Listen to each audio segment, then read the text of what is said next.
Conversations with Iris. Here's your host, my loving wife, Iris. Hello, beautiful souls. Hola, mi gente bonita. Don't you love the way that sounds? I just love it. And welcome back to Conversations with Iris, where the space where truth flows, voice rise, and stories just find a home. I don't know what it is. It's just some good conversations up in this space. You know why? Every voice has power, it has wisdom. I want to create conversations where basically they're deep, they're free, and then just remind us that we're not alone. Your story may help someone else. You could raise awareness. You have no idea how far your story could travel. So bring them on and let's have them on board. Yes. And you know what? I keep bringing you guys these amazing episodes every freaking Friday, like clockwork. Come on now. But you got to do your part too now. Don't play around now. So let me tell you, go ahead, download, listen, and share my episodes. I'm serious. Make it a jingle in your head. Anything could be a song now, right? Download, listen, and share. Download, listen, and share. Cha, cha, cha. Your girl right here is streaming on all platforms, so no excuses here. So show me some love, family. You know how to do it. You know where to go. Now back to our guests. I want to tell you guys about this wonderful guest I've been dying to have on my show. She is such a radiant force in our podcast family, okay? A woman that shows up with joy, wit, and has a something about like a signature sassiness that we have all come to kind of love and hear about. And she's kind of have landed her footprint already out there. And she's a true participant and always sending those smart and sassy fan mails to our brother podcast, to Short Desk Podcast. And beyond the inbox, let me tell you guys, she is an awesome storyteller. This phenomenal guest that we have on today, she was born in St. Kitts and now lives in Central Florida, bringing her Caribbean roots and her years as an educator into her writing. Her work just shines a light on themes of identity, belonging, immigration, and home. And what I love about her writing style, let me tell you guys this. Not a lot of people could do this, but she blends poetry, narrative, and even suspense into her stories, which I love. I love me a good little mystery in there. I want to know a little plot twist. I don't know. I just love that kind of stories. But you know what? The best thing about my guest today is that she writes with elegance, a voice that uplifts ground and reminds us that no matter where life takes you, you could always carry home with you. So, mi gente, let's celebrate her, let's honor her, and let's welcome this phenomenal author. Bienvenidos to Conversation with Iris, Leah Williams. Hello, welcome. Hello, everybody. Thanks for having me, Iris. Oh, I am so glad that you're here. I know we were talking before we got on, but girl, I am so excited to have you because behind those sassy and fun fan mails that you send, you are truly a phenomenal writer, girl. You really are. Thank you. Oh, and you've been part of such a loyal part of our podcast family, like I mentioned. And now that you are like in the other side of the mic, you're not sending a fan mail, you're not a listener, you are a guest. How do you feel? It feels strange. It's strange being on the other end. I'm so used to doing, supporting my brother. I love him to pieces. Anything he's doing, I'll support him 1,000%. And for those that don't know, Leah, of course, they should know by now. I mean, come on, they hear the fan mails. Leah is Dwayne's sister. So if you guys don't know yet, now you know. She's the only person that gets on there and could just like tell it how it is to her brother, right? Isn't that great that you could Absolutely. do that? You could check him, right? I absolutely can. But if anyone else does it, I'm going to be on them. I'm going to be on them. I'm the only one who's allowed to do it. That's right. That's right. And for those of you that have been rocking with us for some time now, this isn't Leah's first time on the Conversations Family Podcast platform. Let me tell you guys, if you go back to episode 6, my wonderful hubby had the honor of interviewing her about her debut work on her first book, Neither Out Far Nor in Deep. And it was such a powerful introduction to her voice and her storytelling. But today, on this show, I just want to celebrate her brand new book, okay? Where the Guava Tree Stands. It's just a beautiful novel in verse that just dives into the themes of just home, memory, and that little thing I like to call the sense of belonging. And I can't wait to unpack this with you, Leah. Like, I can't wait. But before we get too deep into that chat, okay, can you give our listeners a little refresher on who Leah is, what you do, girl, just to remind us who you are, your journey, your writing, and what inspired this beautiful new book and that title that just sassy? I love it. Well, a little bit about me. I think for me, the most important thing about me is that I am a mother. I recently had a baby. He's about 200. Actually, he'll be 274 months in 9 days.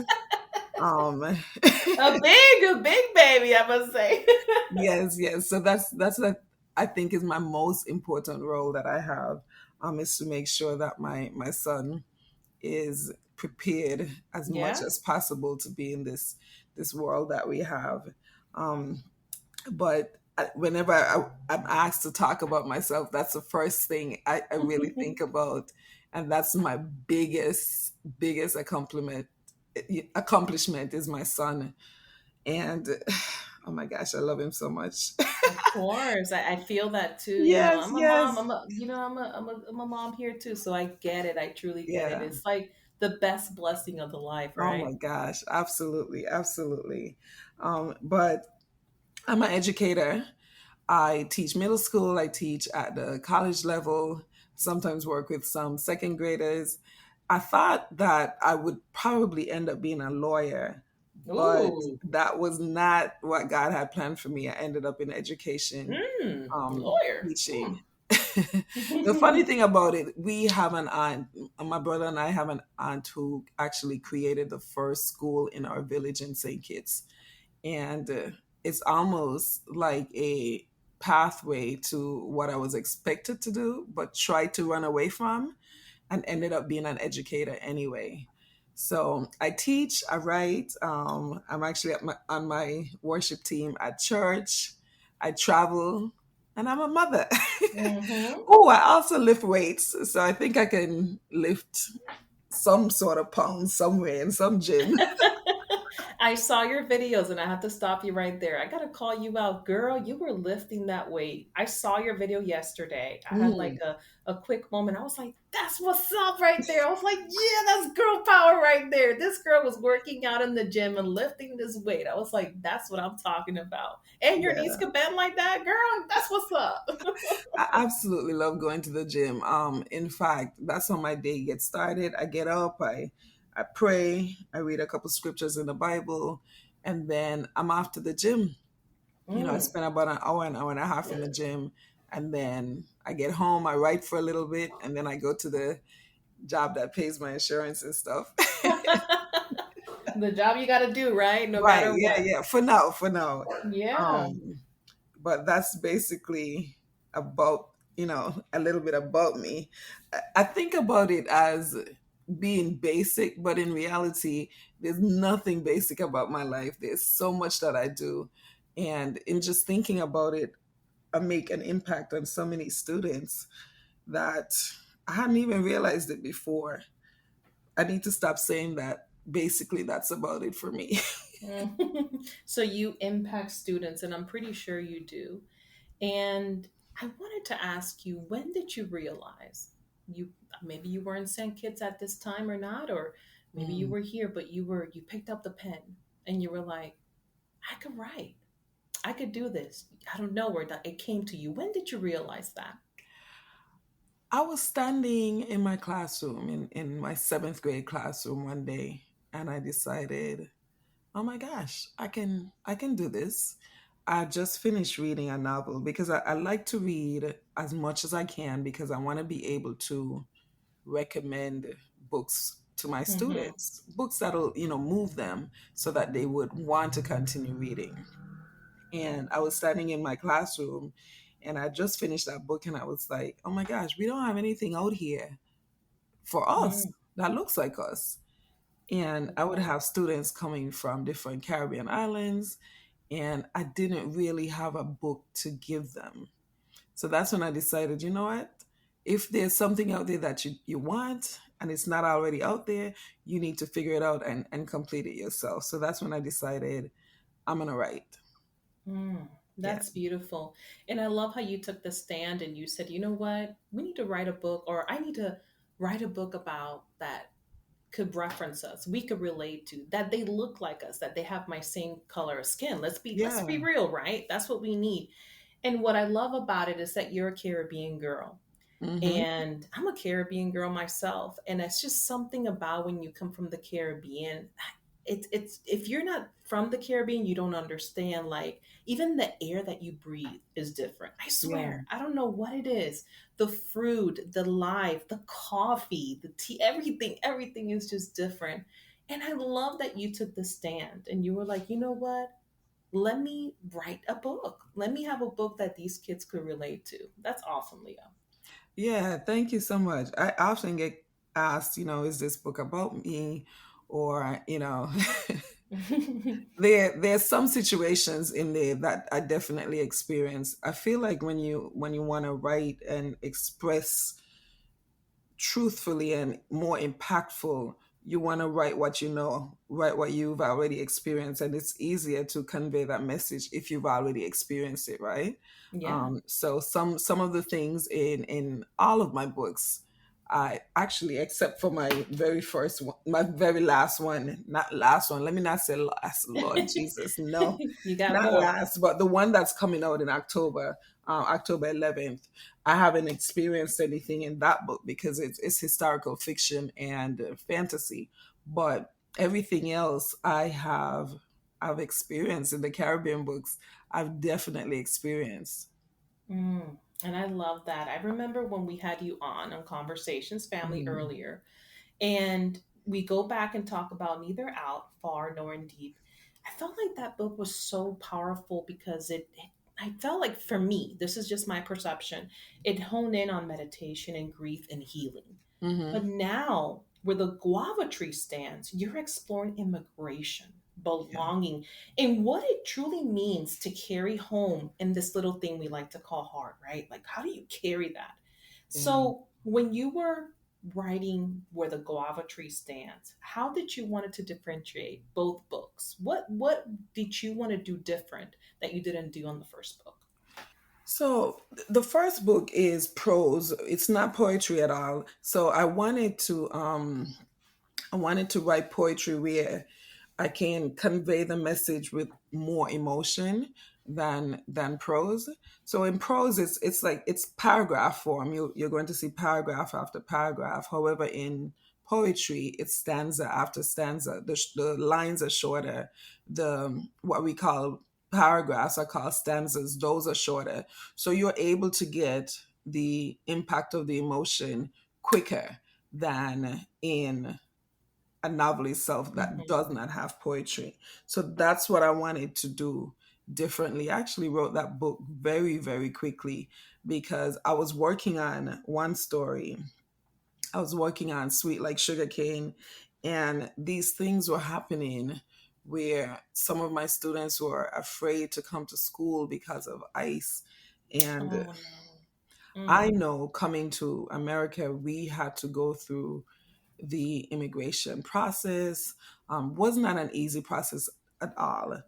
But going through that process, comparing it to what's happening now, we thought, my brother and I thought that that was difficult. But no, what kids have to go through, it's completely, it's insane what they have to mm, go through. And just what witnessing my students, being afraid, even though they don't have anything to do with it, they may not completely understand what's going on, but just the fear in them. And I wanted to write a story where students could pick up and relate to what's happening today in 2025.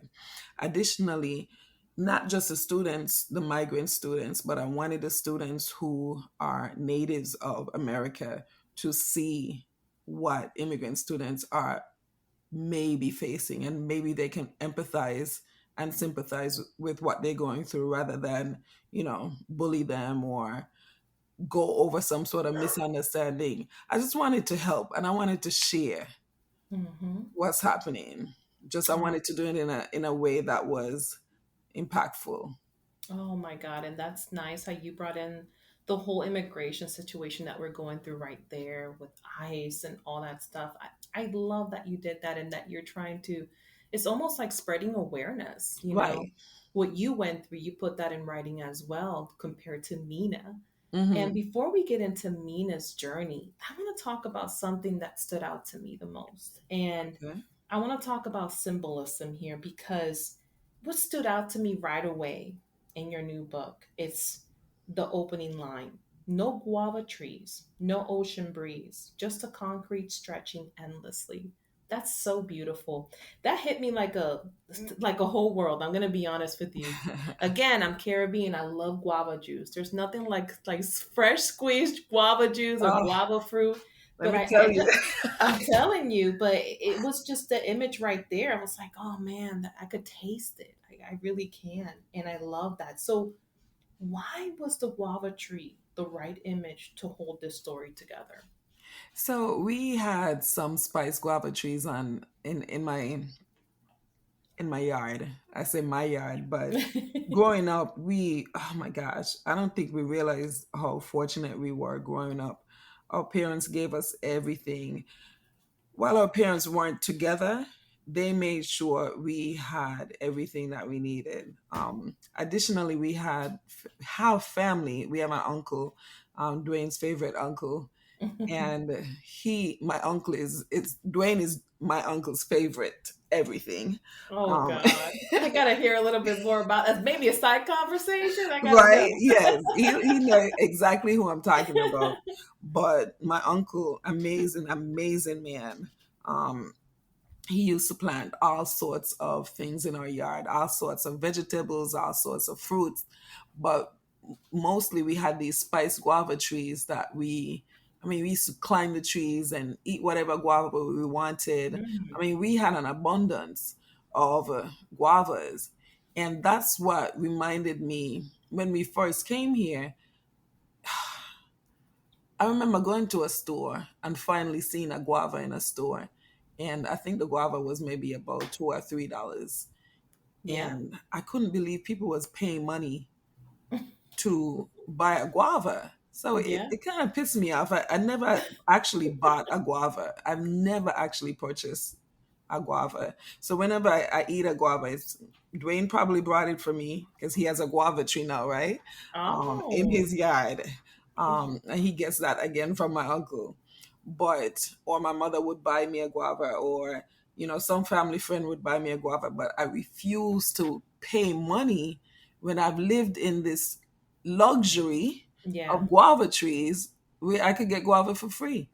Mm, Yeah. So when we first came here, these are things that I noticed that it was so much concrete coming from, being able to freely play, talk to neighbors, just being able to go up the street and get a mango or a yeah, pomegranate, or carrots in the backyard, so many different coconut trees, all these different things that we were privy to, we now have to pay for. So that's one of the things that I thought, coming to a new place, someone else would be able to notice. And of course, just like you were able to relate to it, there are a lot of people able to relate to the change in, yes, you get this new immigration status. You're coming to America because America is great. You're getting great new opportunities, but we also come from great places. And I don't want us to ever forget that. mm. And I love how you brought that up because yes, it is a little culture shock when you come here because Hmm. for me, I tell Keith all the time. I'm like, "Hey, you have no idea what it is to go to your grandfather." Like I had a grandfather who had a little farm in the back and eating a banana just straight outside from Puerto Rico. Or you needed an avocado, you could just cut it from the backyard, it's from the tree, just grab Oh it, my gosh. or plátano or guineo, whatever it is. You could just cut it from the backyard and eat it, do whatever you gotta do. So believe me, that I get it. I get it Yeah, completely. now I have to wait for planting to go on sale to I even. know, I know, and they're not even ripe yet or Right. good. It's crazy. We also had an avocado tree. We call it pear. Ooh, But we had avocado trees. I hadn't even realized we had all these healthy Yeah, healthy fruits and vegetables that I didn't even pay all attention around to. Now us. that I'm an adult, of course, I realize, man, Yeah, we had it made. We had it made. It's definitely culture shock here, and it's hard to grow stuff too. So it's amazing to me. yeah. And as we move on here and just like talk about a little bit more about the story, I definitely don't want to give it away because of course I want our listeners to purchase this beautiful book of yours, this work. And I do have to ask though, in the book we follow Mina's transition or story Mhm. in form of poetry, and this young lady keeps circling back to this pool between St. Kitts and Orlando. I don't want to give too much away, but at one point she even sends letters to a relative. Hey, how's the life in Orlando? That's so cute to me. But again, she reflects on how home is here, home is there, home is love, a bond to share. How do you want your readers to think about that meaning through Mina's eyes? Like, can you relate to that? Oh, definitely. I am always pulled between St. Kitts and here. This I would call this my home. Orlando is my Mm. home. America is my home. But if I tell you I'm going home, I mean I'm going to St. Kitts. So Yeah. it's hard for me to say that St. Kitts isn't my home. It's where I was born, not just born, but that's where I went to school. I went to high school. My I came here basically as an adult. I was 18 when I came here. So I want to say my development was in St. Kitts. So it's hard for me to say that, I don't care about going back, or I sleep my best when I'm home. When I'm Mm. in St. Kitts, I'm calm. I'm not on the go. I'm relaxed. And even when I had the situation with my my luggage, I texted Ronald. But even with that situation where I had no clothes, I was still at peace because my cousins gave me clothes. They didn't fit like how I wanted them to fit, but I was good. Yeah. So it's a Yeah. sense of community, and there's no place like home. And I want people to understand that home isn't necessarily a physical place, right? It's the people that surround you. Yeah. So it's Yeah. it's it's my brother, it's my cousins, it's my parents, my family, my friends. I could be at home with those people. If I'm Mm. not with them, then I'm in another tug of war, right? Yeah. But home is important to feel like you are rooted somewhere, and it's hard to be rooted somewhere when you're on the fear of being deported, Mm. right? So if Yeah. you're in St. Kitts and I'm from St. Kitts, I don't have that fear. Or wherever you're from, you don't have that fear because that's where you're from. But if you're here and you're having challenges right now, with the situations we have that's going on now, of course you're going to be fearful. So it won't feel like home. So home isn't necessarily a physical place, but it's a state of mind, if you will, a state Yeah. of peace. Yeah. Yeah. And you took an unfortunate situation that you lost your luggage, right? Or you had a situation with your luggage. And look at that. It was so easy for you to bounce back when you were home. I'm Girl. pretty sure if it would have happened here, it would have been a different story now. Oh my So, gosh, that was such a terrible, terrible situation. And of course, my brother did not support me, oh, Dwayne, we're gonna have to talk, Dwayne. and that was an episode on your brother podcast Oh that I God. had my entire family listen to, and the ones that I still talk to agree with me. Oh But God. yes, but the situation, home is not a situation. It's not a physical place. It's a state of mind. Yeah. Yeah. I agree with you and I convey all your thoughts exactly. And I want to go a little bit deeper here and talk about like how vivid of a writer you are. Like you describe everything. Like we're talking about food, air, the little everyday things that I feel like like you mentioned, we take for granted, right? When we're back Mhm. at home, when we're back to our Caribbean roots. And I always like authors that are very detail oriented, and you have that gift. I think it's a gift. I remember a Thank professor you. tell me that, and I think it was in writing class. I forgot what it was, but not a lot of people are vivid writers, and I forgot there's a name for it. But how important was that for you to make sure you capture those sensory details in your book? So this is probably my 19th or 20th year teaching English, and Hmm. that's one of the things that we talk about in writing, using those sensory details. It's called imagery.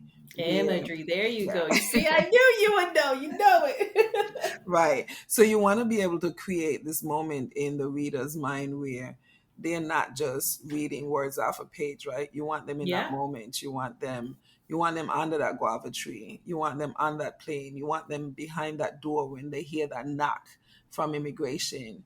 You want them in every moment that's happening. So in order for you to do that, you have to think about what could that possibly feel like? Yeah. If you're Yeah. talking about food, what could that possibly taste like, right? What does it smell like? What are you hearing? All these different senses, you want to pull that reader in, because what it does, it makes this, it transports them into that place you want them to be transported to. Yeah. Yeah. Yeah. It definitely makes a difference for sure, in my opinion. I just love it when people break it apart. If you're eating an apple, what were you doing around that time? Just Right, describe it. Just right. tell me, you know. Exactly. What did it sound like when What you music put was into it? playing? Yeah. What were you wearing? What were your emotions that day? Right. Were you on a date? Were you spending time with a loved one? It's just the little things that matter. So I definitely want to point that. I wanted to point that out for our listeners, because I want them to know that the book, you write so beautifully in it, but you also have that imagery in it, and it just brings the story to life. And I have to ask this, because when I kept on reading, and I just kept on scratching my head a little bit, how much of Mina is in you, and where does Leah differ from Mina? Because I see like there's a lot of comparisons here, but I want to hone in on that. Let's unpack that. Someone sent me a text message last night. They sent me or a DM, and for Daryl, I think, who said no one ever jumps into my DM. Someone jumped into my DM and asked me a question about that very question, like, is this about your life? It's actually not exactly, but there's some pieces of my life that it's about. For instance, of course, coming from St. Kitts to Orlando, Yeah. even though I got here at 18, yes, it's technically an adult, but I imagined Mina being in middle school. What would it be like in middle school? And then my experience with middle school kids, that I can write about, even though I came here as an adult. And the fact that she was, it was hard for her to make friends.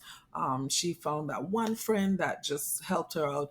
Actually, when I came here, there was this one friend. She immediately made friends with me and loved on me forever. I love her to pieces, Teresa. And she was the first friend that I made here. Mm. And while other people made fun of my accent, um, you know, just made me very unwelcomed. She went out of her way to make sure that I was good. I would never forget her. Never, Oh. So would you never. say Teresa was like your Chloe? Because I know Mina has Teresa was my Chloe. exact Chloe Okay. in the book. Okay. And for our listeners that are, tuning in, you gotta know Chloe is very important also to Mina. But I just wanted to ask, so Teresa was your Chloe. Yes, yes, yes. Teresa is my Chloe. She is amazing. She's just a genuinely nice person. Sometimes you meet people and they're nice to you because they're looking for something. There's a motive behind it. And then you meet some people like Teresa who they're just nice for no reason. That's who they are, Yeah. you know? Yeah. I love people like that. It Yes. makes a difference, when somebody just comes here, they don't know, teaches you about American culture, so Right, yeah. different, but it's just those little friendships are the ones that make a difference, right? Definitely, definitely. I feel like she made me stronger being here. Like, girl, this is what we do here. Don't worry about that. Just she's just, gosh, amazing. Yeah. That's beautiful that you had a Teresa there and your Chloe like Mina. As we wrap up, when our readers are reading through your book, what's that one little feeling or truth you just hope they stick with? Oh my gosh, there's so many things. So, okay, most importantly, I want them to one day decide, oh my gosh, I have to go visit this place. Yeah. What is this Sankey's that she's talking about? I have to go here, right? That's basically the main thing that I definitely want people to be able to take away from that. So I've written 5 books so far. Awesome. That's awesome. And so 3 of them are Caribbean based. One is a mystery called Is Noemi, where, two sisters are, sisters. One of them go missing, the other sister goes looking for her. And that's Yes. that's a mystery. However, the other books, like my first book, Neither Alpha nor Indie, that's the base of my Caribbean stories. And then there's a prequel to that one called Sweet Like Sugarcane. That is the love story of the mother of the main character of the first book. And they're all based in St. Kitts, right? Mina's story in Where the Guava Tree Stands, based in St. Kitts. I used to wonder, would I be able to get away from writing about St. Kitts? But then I wrote Black Girls Day Off. Yeah. And then I thought about, okay, so writing at this point is the easy part. It's the other stuff like marketing and doing all the other, talking to people, doing podcasts, Yeah, yeah. The hard work, getting your voice out there, you getting know? my voice out there. But I really, really enjoy writing. So I want people, when they do read it, not only do I want them to go look for this place called St. Kitts, I also want them to feel the way I write. Just like you said earlier, the way I use words. I want you to be in my head, come in my head and Yeah. see, love these stories the way I want you to love them. That's what I Mm. enjoy most. You want them to feel it. You want them to taste that guava, baby. Yes. That's what you want them to do. Yes. I've gotten some comments like, thank you for writing this lovely story. I get people recommending it. That to me is so meaningful because you can write anything. Anyone could be a writer, but for to get people to actually, share your work and recommend your work. Someone told me the other day, you have become my favorite author, and I was like, oh my god, not me, not this Oh, girl from St. Kitts. that's beautiful. That's beautiful. I do have to say that when Keith had mentioned the book Mm. on the Short Desk podcast, I was like, wow, where the guava tree stands. Like somebody actually put a guava in a title. That is awesome. If somebody, it was about time somebody did it. I mean, the Yes. other fruit that I could have thought about was really a fruit or a vegetable. People say is avocado, but Right. I'm Yeah. so glad that somebody from the Caribbean thought about it. I'm like, wow, that's deep. Yeah. It's just deep. Mm, mm, mm, mm. So as we transition on to closing here, or to our closure, Leah, I just want to let our audience know, where can we continue to follow your beautiful pen journey? Because your stories, your imagery, the poetry, we want to know what's in store for you. You kind of already mentioned that you had some things down the pipeline there. And we got your books out there. I see that you have Black Girls Day Off coming soon here. Yes. So please tell me, where can we continue to follow you, and tell me what's in the pipeline for you? Let's say if we're having this conversation a year from now. A year from now. A year from now, I'm going to be on somebody's red carpet, I hope so. even I if I have hope to put it so. in my house. I hope so. I'll scream for you. I'll be like, I know her. Yes, yes. So, if you want to follow, no, not if you want to follow me, go ahead and follow me. At Kitty Writer One on Instagram, Facebook, TikTok, X or Twitter, whatever it's called, but it's KITTIWRITER one, the number one. Follow me there. I'm always telling my business on social media. Hey, Whatever I that's so have going, good. Say whatever, it. yes, whatever I have going on, I'm posting about it because I want you to follow along with these stories. I have, like I said, I've written 5 books total. They're all from my heart. And I promise you, you'll enjoy them. You're going to love every single one of them. In fact, you can DM me for a couple of my books. I have 3 of them right now in they are audiobooks. Audiobooks are almost the best thing ever. Best Yes. since sliced bread, really, because you can listen while you're walking, listen while you're doing whatever. So Yeah. DM me, I can send you a free Spotify code for in exchange for a review, so that Yes. I promise you, you'll love them. But what's coming up next? I have written this book called Black Girls Day Off. It's a story about these 3 girls who it's a movement, right? Black Girls Day Off. It's October 11th every year. And as a Black woman, you're supposed to take that day off and, relax, rest, maybe go to a brunch, enjoy some time with your girlfriends.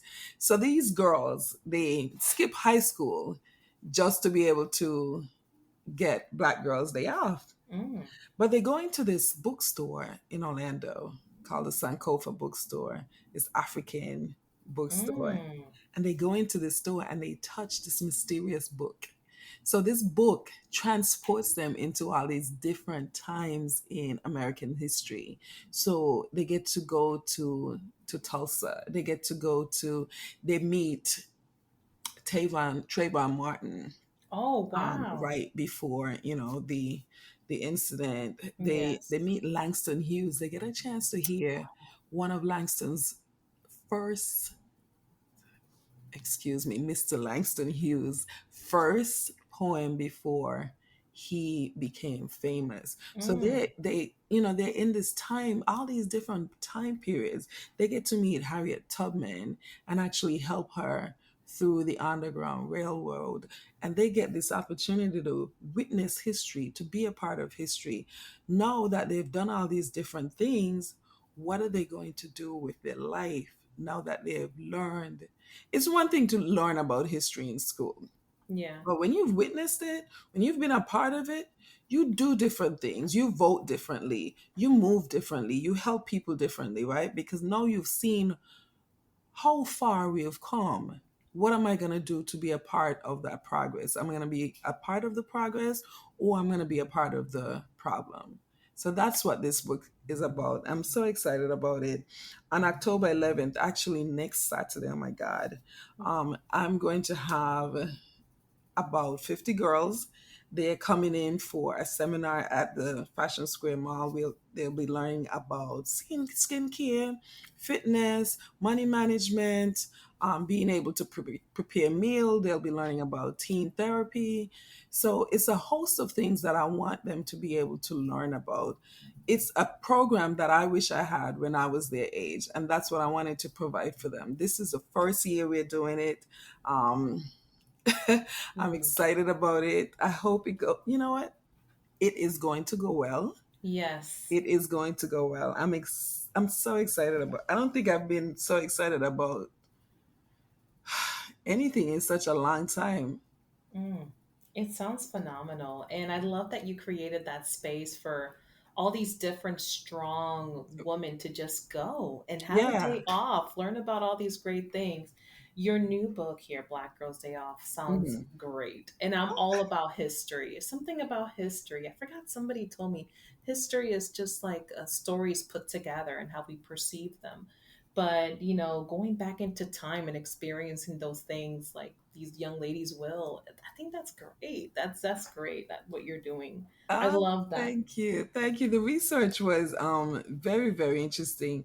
The thing, I actually wrote this in my author's note where I didn't feel like I had the authority to write this book because I'm not from America. In fact, I didn't really learn about, Martin Luther King, Malcolm X, all Yeah. these greats until I moved here and I had to study them for my master's.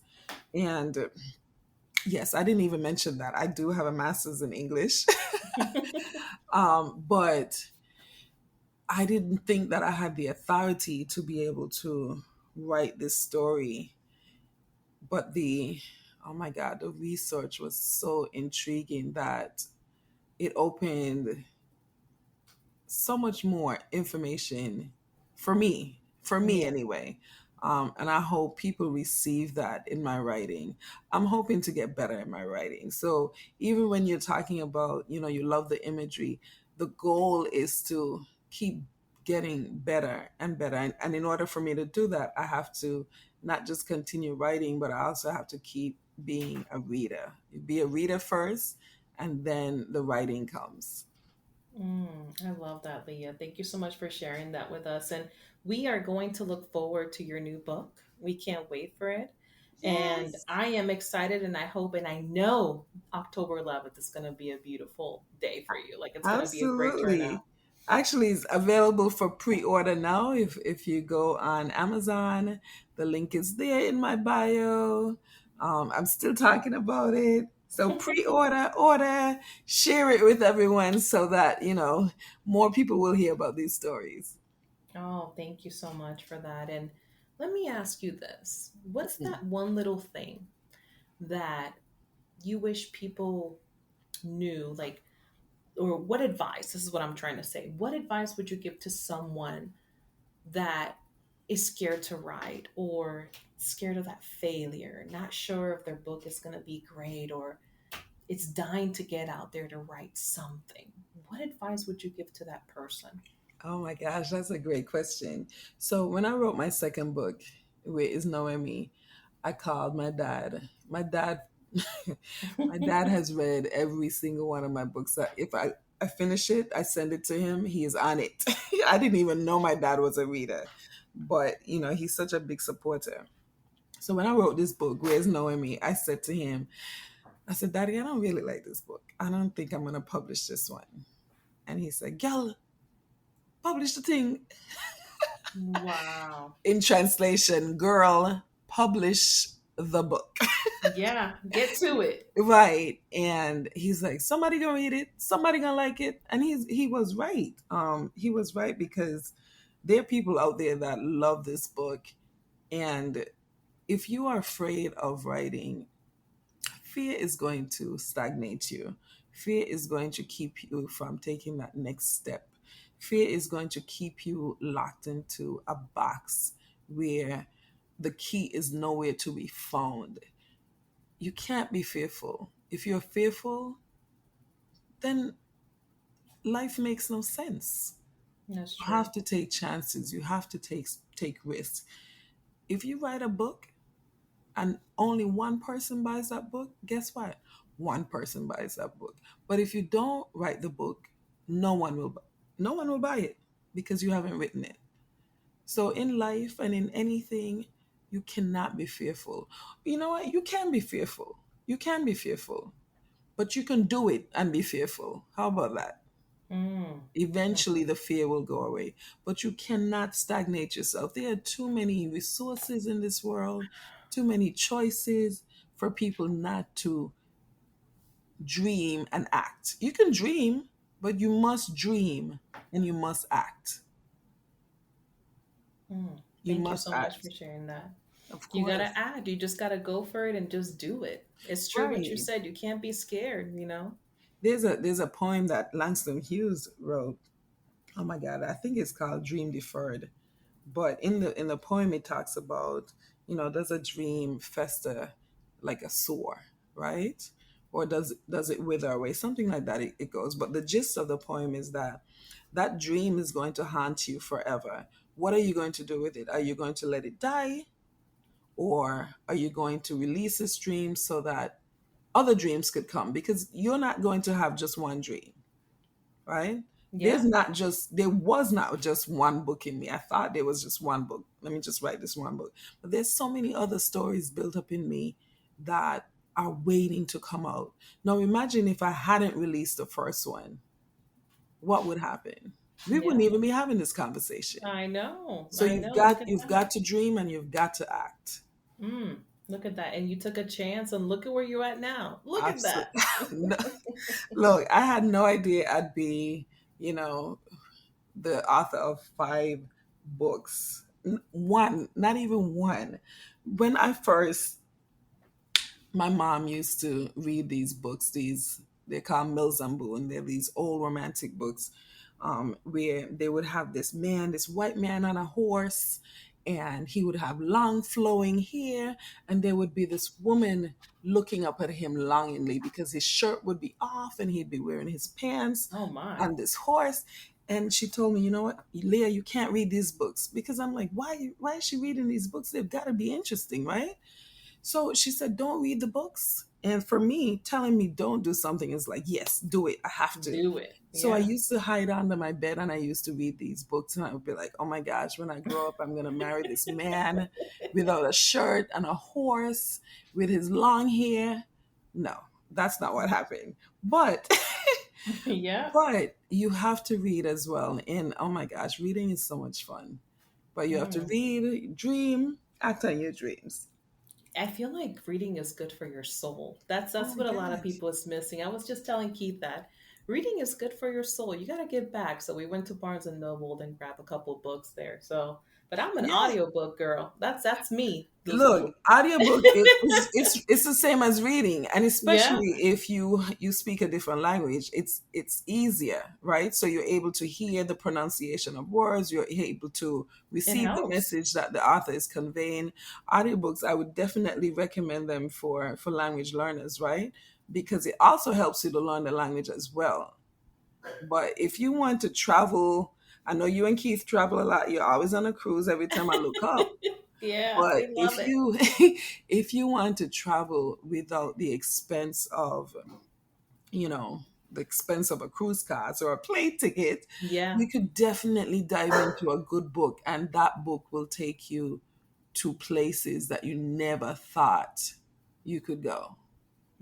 That is so true. And Yeah. preach that. I'll continue to preach that myself because Hmm. you know what? Reading is good for your soul. Absolutely. Oh, Leah, this has been such a beautiful pleasure. I mean, if you guys haven't already, for our listeners, make sure you grab a copies of Leah's books. You can find them anywhere, along with other works here at Amazon, Audible, and other platforms. Make sure you support her, share her words, and let them live in your homes the way that you live, in your heart. Take those Caribbean roots with you and make them prosper.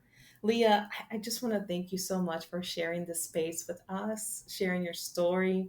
I am so excited to see what the future holds for you, girl. You are just getting started, baby. Okay. I Thank received that, you. Iris. Thank you so much for having me. Oh, you are most welcome. And to everyone listening, remember, home isn't just a place, it's love, it's memory, and the roots that we carry with us. It is okay and not to be afraid. Reading is good for the soul. This isn't a goodbye, mi gente. It's just till next time. Con mucho amor, this has been Conversations with Iris. Thank you all.